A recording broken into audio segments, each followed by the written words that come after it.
U.S. Representative Riley Moore, who is in Nigeria on a fact-finding mission, has shared harrowing accounts from Christian internally displaced persons in Benue State following his visit to IDP camps in the north-central state.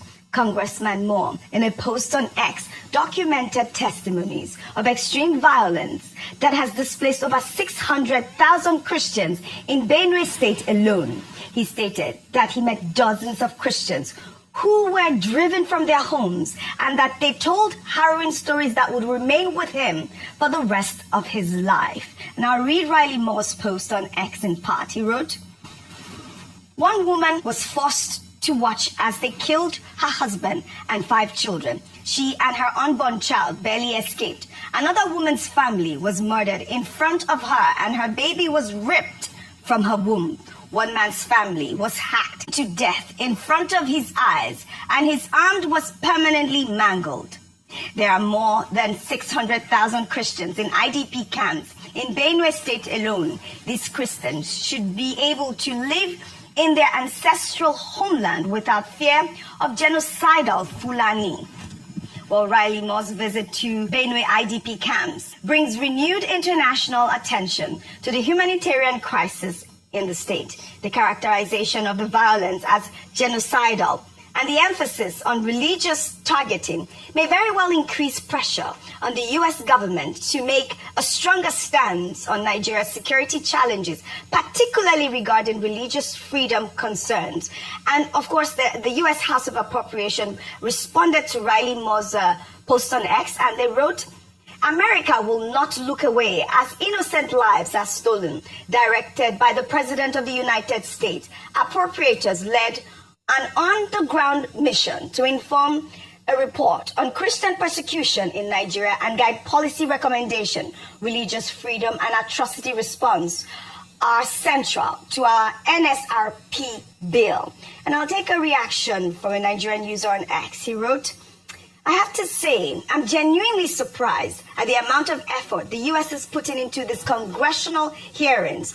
A big delegation in Nigeria going around the country and talking to actual people. Nigerian leaders don't even care that much about this stuff.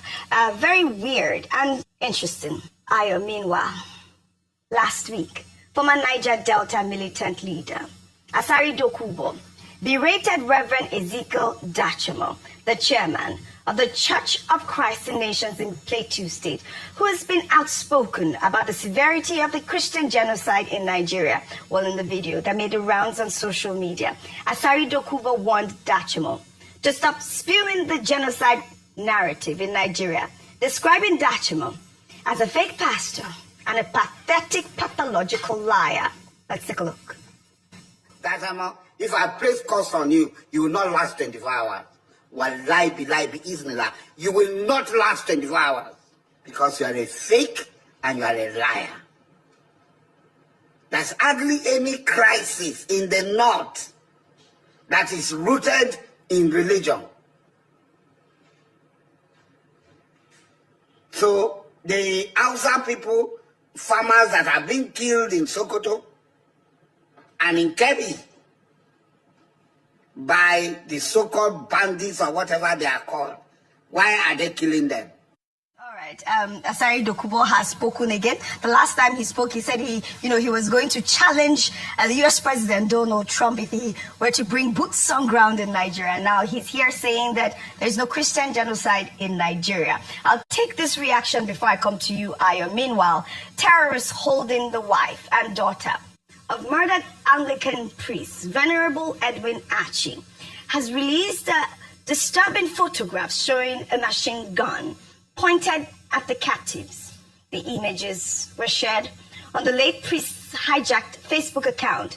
Venerable Archie was kidnapped alongside his wife, Sarah, and their daughter from their Kaduna residence on October 28th. Despite the family raising ransom funds, the priest was killed after nearly a month in captivity. The abductors have now hijacked his Facebook account to post new photos of his wife and daughter with weapons pointing at them. The Anglican Church has made repeated appeals for the immediate release of Sarah and her daughter. This case highlights escalating boldness of criminal gangs who now use social media to taunt families, even hijacking victims' accounts to share distressing images while continuing to hold them captive. This is the new trend we are seeing right now on social media. We saw the story of Venerable Archie who died. We mourned him right here on the table. And now these terrorists have released this footage. Yeah. I don't know if I should blame the terrorists for their brazenness. When we have reports of rescue operations without any single arrest, then you can understand why we can see them become bolder, and even the things that they did not have or dare do would come on board and do this. And it's quite sad to see the effects of banditry, terrorism on lives and families. Since October 28th, this family have been in captivity. We talked about their father and husband being killed and how unfortunately terrible that was. But again, this is perhaps a wake-up call again and again to appropriate authorities to act on this. We don't want, yes, we love the rescues, we are grateful that rescues are happening, but beyond that, these perpetrators must be caught and brought to book. If not, they will continue to not just act in their in this manner, but also be very bold about it, and almost a slap on the face of the government by this kind of videos that they do. The other part of it is also access to social media. We often talk about how everybody now has access to social media, they can talk, and that's why I don't blame Asari Dokubo as well. He has a device, he can come out and make statements that are not founded on truth or fact and just sit down and say things. I don't think we should pay much attention to him because he does not have any bona fide to speak on this matter. He's not from the area. He hasn't spoken to any people from the area. I wonder what his response to Congressman Riley would be, because you can bully the people in your country. And I think it's quite sad, because I've said it again and again, that the Nigerian people, the Nigerian National Assembly, whether it's the House of Representatives or the Senate, ought to be taking the lead on this. Correct. They should be the ones going on fact-finding mission and going to the IDP camps, giving us. But I'm grateful that we had Honorable Ubo just a few minutes ago on the show, and at least someone from that region, Benue State, and he was speaking, and he affirmed the fact that his people are being killed. These are the people that are being affected, and I've said it again. You cannot sit back in another region without any demonstrated efforts to speak to those who are affected and say, no, it's not happening, and turn a blind eye to it. We have said enough with the blame. We understand the issues. We've identified the issues. Can we now act on it? Right. The most important thing that can come out of this, that has happened in the last few months, is to see justice for the people who have continuously, without any support or help or response from previous administrations and governments, been killed and been forced away from their ancestral homes. That's what we want to see. We want to see seriousness with regards to fighting against terrorism and bandits and those who are deliberately killing a particular group of people in Benue State, in Plateau State. That's the call we're making for today. And to even say that, according to Riley Moore, 600,000 people IDP camp.